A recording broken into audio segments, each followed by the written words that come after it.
Hi అండి, welcome back to Lavanya's kitchen. ఈరోజు మనం వంకాయ పచ్చడి ఎలా తయారు చేయాలో చూద్దాం. మామూలుగా అయితే అందరూ వంకాయని కాల్చి పచ్చడి చేస్తారు. మనం వాటర్లో ఉడికించుకొని పచ్చడి చేద్దాం, చాలా బాగుంటుంది. ఇప్పుడు ఎలా తయారు చేయాలో చూద్దాం.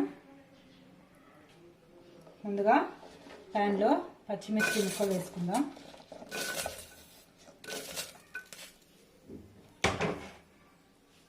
కొన్ని వాటర్ పోసుకుందాం. పచ్చిమిర్చి తొందరగా ఉడకదు కదండి, అందుకని ఇది ముందు వేసుకొని ఒక 5 నిమిషాలు ఉడికిన తర్వాత మనం వంకాయలు వేసుకుందాము. వంకాయలు త్వరగా ఉడికిపోతాయి. నేను పొడుగు వంకాయలు తీసుకున్నాను. 1/2 కిలో వంకాయలకి 100 గ్రాముల పచ్చిమిర్చి, ఒక ఉల్లిపాయ సరిపోతుంది. నిమిషాలు అయిపోయిందండి. పచ్చిమిర్చి ఇలా ఉందాము, ఉడికిందండి సగం. ఇప్పుడు ఉల్లిపాయ ముక్కలు వేసుకుందాం.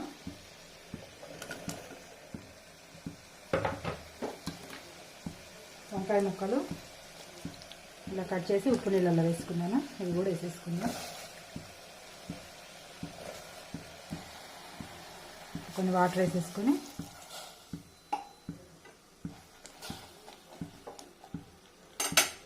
మూత పెట్టుకొని ఒక 10 నిమిషాలు ఉడికిద్దాం. 10 నిమిషాలు అయిందండి, ఒకసారి చూద్దాం.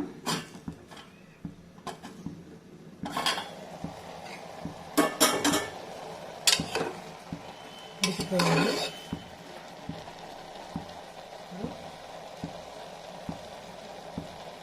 కొంచెం చింతపండు వేసుకుందాం.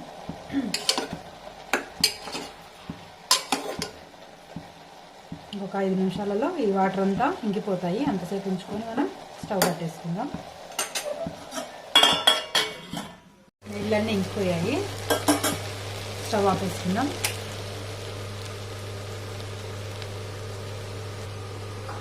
దీంట్లో కొంచెం ఉప్పు వేసుకొని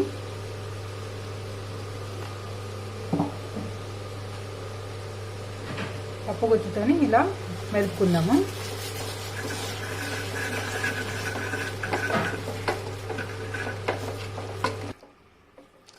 ఇలా మనం ఉప్పు వేసి పప్పు గుత్తితోనే మెదుపుకోవాలి. ఇలా ముక్కలు ముక్కలుగా ఉంటేనే రోటి పచ్చడిలాగా బాగుంటుంది. మరి మెత్తగా ఉంటే బాగుండదు, ఇలా ఉంటేనే బాగుంటుంది. ఇప్పుడు దీన్ని పోపు వేసుకుందాం. పోపు వేసుకుందాం. ముందుగా పచ్చిపప్పు, 1 స్పూన్ పచ్చిపప్పు, 1 స్పూన్ మినపప్పు, జీలకర్ర, ఆవాలు, ఇంకా ఎండుమిర్చి.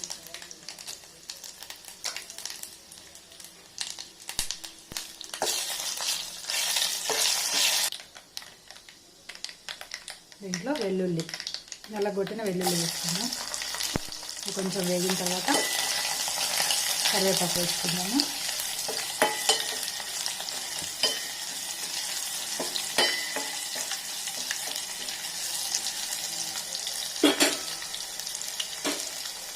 కరివేపాకు వేద్దాం.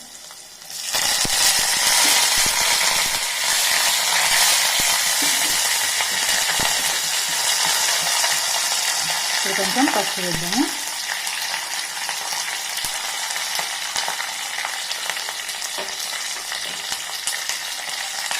పసుపు బాగా కలిసిన తర్వాత వంకాయ చట్నీ ఇందులో వేసేద్దాము.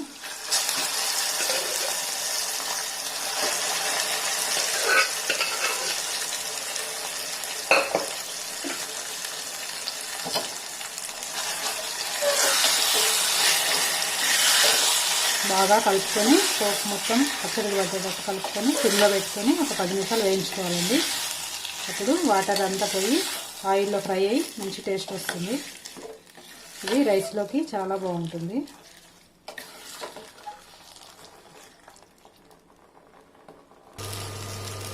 ఇలా 10 నిమిషాలు పోపులో మగ్గితే చాలా టేస్టీగా ఉంటుంది. వాటర్ అంతా ఇంకిపోయి ఆయిల్లో ఫ్రై అయిందండి. ఇప్పుడు స్టవ్ కట్టేసుకొని సర్వ్ చేసుకుందాం. వంకాయ పచ్చడి రెడీ అయిపోయింది.